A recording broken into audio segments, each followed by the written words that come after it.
11:17 en la República Argentina, 21 de marzo, ya está llegando fin de mes. El domingo parece que vuelve el frío. Vamos ahora a hablar de las cosas importantes. Vamos a hablar de política internacional, de todo lo que está pasando a nivel mundial. Estamos acá con Patricio en comunicación. ¿Qué tal, Natalie? ¿Cómo estás? ¿Todo Hola, bien? Patricio. Coméntame, te dejo hablar. Bueno, gracias. Bueno, como vos dijiste, se viene el frío y se viene un momento bisagra para mí en lo que tiene que ver con el conflicto en Medio Oriente.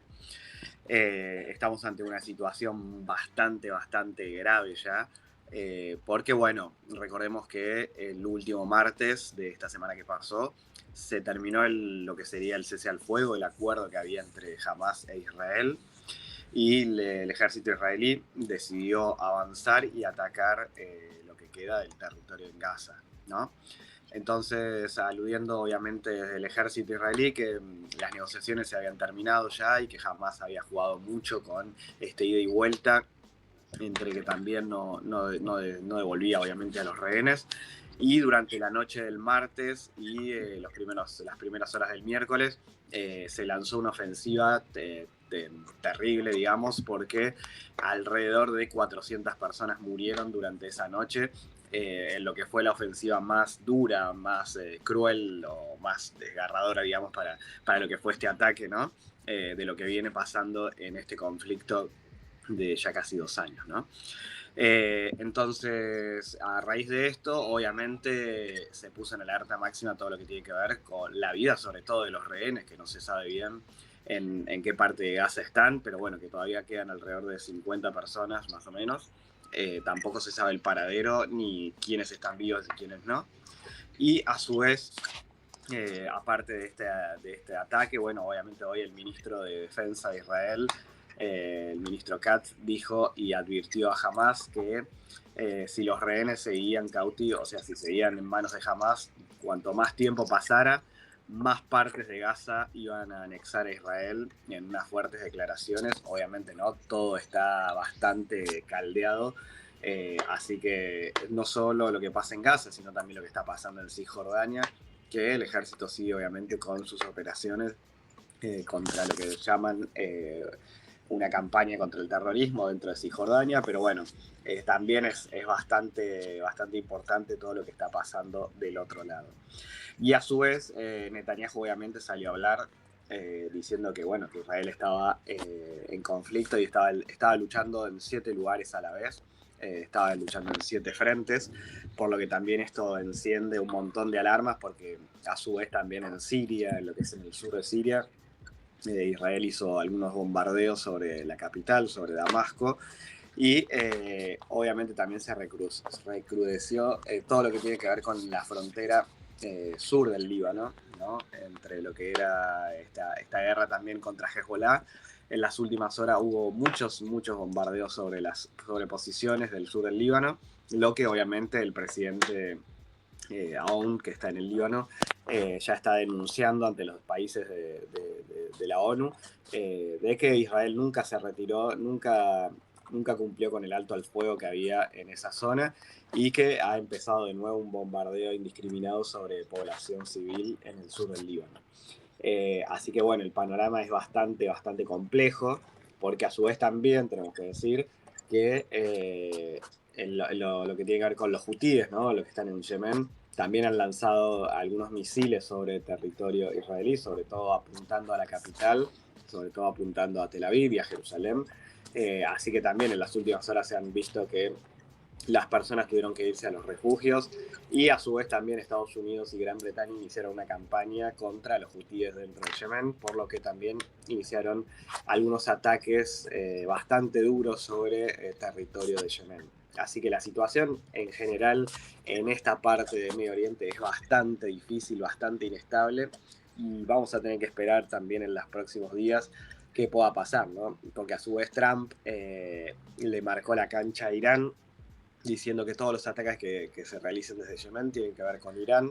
así que también habrá alguna represalia o alguna respuesta en cualquier momento sobre Irán, y esto hace encender mucho más las alarmas por lo que pueda ser las respuestas que genere Irán sobre todo sobre Israel, ¿no? Porque es a quien apunta Irán totalmente con todos los misiles, con sus misiles de largo alcance que hemos visto ya hace unos meses atrás, cuando Irán atacó desde territorio iraní hacia Israel, ¿no? Así que la verdad que es el momento más bisagra para mí de lo que tiene que ver con Medio Oriente y con lo que pueda llegar a pasar, ¿no? Porque si bien Irán está en una posición más debilitada en este momento y en todos los frentes que se han hecho desde Israel contra estos grupos armados, grupos paramilitares que son, en su mayoría son financiados por Irán, también ha salido, digamos, victorioso el ejército israelí. Pero bueno, la tensión es muy grande en todos los frentes y digamos, cualquier cosa que pueda llegar a pasar en estos frentes también puede llegar a afectar, obviamente, directo a Israel, ¿no? Sí, y la verdad, todo lo que decís, la verdad, como todos los viernes, me parece súper importante que no olvidemos, porque en general los medios no lo muestran porque no vende, ya viste, es como Ucrania y Rusia, ya pasó de moda, ya se normalizó. Sí, yo no estaría tan Aunque, seguro de que se normalizó lo de Ucrania y Rusia. Digamos que hace unos días también se quiso sí, firmar como sí, sí, un acuerdo, ¿no? Que hubo como una paz o un llamado que hubo entre Trump, que es lo que sí. quiere, ¿no? Él quiere cerrar un poco este conflicto entre Rusia y Ucrania, pero en las últimas horas y en los últimos días hemos visto que se incrementaron los ataques, sobre todo con drones desde el territorio ucraniano hacia Rusia, atacando uno de los oleoductos más grandes que tenía Rusia y que conecta con Europa. Así que hay que ver también y hay que tomar con pinzas mucho lo que pueda pasar ahí. Que bueno, son dos conflictos que la verdad que están en su momento más candente. Uno que podría estar llegando a su fin y otro que no sabemos bien cómo podría terminar. Y así como vos decías, los medios no muestran mucho, o si no muestran a veces alguna parte de lo que pasa en el conflicto. Hay que también tener en cuenta lo que está pasando y lo que está creciendo en Cisjordania, ¿no? Que es la pelea que hay entre, obviamente, el ejército israelí y todo lo que tiene que ver con Hamas o Fatah o todos los grupos que funcionan dentro de Cisjordania, pero también con los conflictos que hay entre los colonos israelíes que tienen como algún tipo de luz verde contra pobladores palestinos dentro de todo el territorio de Cisjordania, donde se les quita las casas, donde se avanza también en la construcción de todos los territorios que se anexaron en su momento, y donde los momentos también de tensión se viven entre estos pobladores que son sacados de sus casas y que en su mismo lugar de la casa construyen otra casa para otra persona, ¿no? Así que también todo esto se incrementa y también se está creando o se está originando alguna narrativa así, sobre todo en las redes sociales, ¿no? Y también en donde se pueda ver que haya algún tipo de debate o discusión en que los palestinos no existían también, ¿no? Se está generando como esa narrativa y ese discurso para, no sé, quizás también para ir avanzando sobre todo lo que tiene que ver con los territorios que en este momento están ocupados por la población ¿Y de palestina. qué se agarran para decir eso? ¿Cómo es eso? Explica. No, bueno, supuestamente lo que se dice es que los palestinos o la palabra palestina no existía, ¿no? Que sino que era algo de la época del Imperio Romano y que se les llamaba así, se les denominaba así a los filisteos que en ese momento habitaban este territorio. Bueno, también se dice que nunca existió una Palestina, digamos, formal o con una independencia del territorio.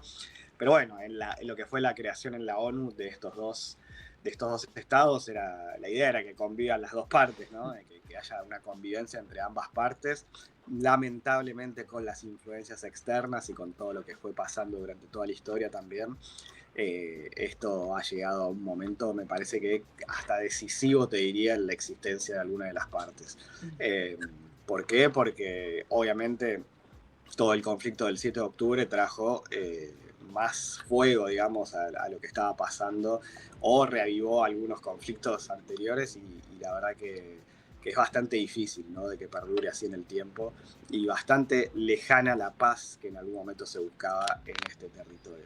Así que habrá que esperar y obviamente siempre decir que siguen cautivos los rehenes dentro de este territorio que todos los días ahora es bombardeado y que bueno, habrá que esperar en las últimas, no en las últimas horas, sino habrá que esperar en los próximos días, perdón, de qué pueda pasar, ¿no? Pero Y sí, nunca, perdón, en Israel no se ve tan afectada en territorio. Instrúyeme, porque, por ejemplo, yo tengo conocidos que se habían ido cuando empezó la guerra y ahora volvieron a Israel y están ahí como si nada, viviendo. Por eso te es decía que se una, normalizó. es muy difícil de explicar por ahí la realidad de cómo vive uno allá, ¿no? Habría que entrevistar con ellos también y decir cómo hacen para vivir quizás en ese formato, ¿no? De Sí, todo el tiempo donde hay que irse a un refugio o donde todo el tiempo están en alerta porque no sabes, hoy ya no sabes dónde puede llegar a haber una persona también que reaccione o bueno, los últimos ataques que se han visto con cuchillos de personas dentro de Tel Aviv. Bueno, es muy difícil explicar lo que pasa allá con nuestra mirada de acá, ¿no? A veces. sí. Bueno, eh, ¿algún dato más de color? ¿Alguna? No, para agregar una sola información que llegó en las últimos, entre ayer y anteayer, que bueno, dentro de estos bombardeos que hubo, también confirmaron la muerte del vocero de Hamas y ayer también confirmaron la muerte de uno de los encargados de la defensa de Hamas dentro de la Franja de Gaza. Así que bueno, dentro de lo que es la lucha contra el grupo terrorista Hamas, bueno, son bastante bajas que ya han tenido desde que empezó esta guerra. ¿Se podría decir Sí, que Israel va llevando ventaja? sí, podría llamarse así de alguna forma, pero bueno, siempre también hemos visto cuando se entregaron los rehenes también que todo el grupo de Hamas estaban ahí y parecía que no hubiese pasado nada, ¿no? Sí, sí, Así sí, que, una tira, bueno, parecía Black Mirror. Sí, veremos de acá a unos meses si todo esto se termina alguna vez, cómo es el resultado de esta guerra terrible también que ha pasado. Y un dato, perdón, que no me estaba olvidando, que justamente el martes, cuando se inició toda esta campaña, Netanyahu tenía que hablar ante la corte también por su tema de corrupción, ¿no? Y fue algo como que la pateó para otro lado, como un poco tirándolo por debajo de la alfombra, que decía que, bueno, justo se había reanudado todo lo que ya no tenía que ver con el cese al fuego, entonces que no podía hacer frente en la corte ante las acusaciones, así que medio que zafó, para decirlo de alguna forma, pero bueno, la gente también en Israel está bastante enojada con este tema. Se han visto muchas marchas también con mucha represión bastante dura sobre la gente, así que bueno, es un conflicto tanto no solamente en Gaza, sino también internamente con la sociedad en en Israel, que Israel. está difícil. ¿Y el gobierno argentino ha tenido algún movimiento en los últimos días? ¿Algún nuevo statement? Perdón, me salía en inglés. ¿Algún nuevo dicho? ¿Ha dicho algo con respecto a la situación? Porque viste que siempre está ahí envuelto o trata de... No, sí, obviamente sabemos que el gobierno de Milei apoya arduamente todo lo que hace Israel y que obviamente apoya también todo lo que está pasando en Gaza. Supuestamente iba a haber, no, supuestamente no, iba a haber una visita de Milei hace unos días, pero justamente le dijeron desde Israel que no era el momento conveniente para que viaje, porque, bueno, se había reanudado todo este conflicto y que, bueno, no estaba el momento como para recibirlo de la manera que debían. No, además están pasando cosas también en Argentina, que es su país de cabecera. Patricio Oliver Abdala, con toda la información del Medio Oriente, nos actualizó como todos los viernes en estos temas que es importante no perderlos, no dejarlos de lado, porque influyen de alguna manera y tenemos que estar informados con todo lo que pasa. Gracias, Pato, por otro Un abrazo a viernes. vos, Natalie. Saludos a todos ahí. Buen fin de largo. Igualmente. Nos vemos el próximo viernes, 11:31. Ahora se viene en un ratito Paloma con toda la información política. Nos quedamos un ratito más y ya volvemos.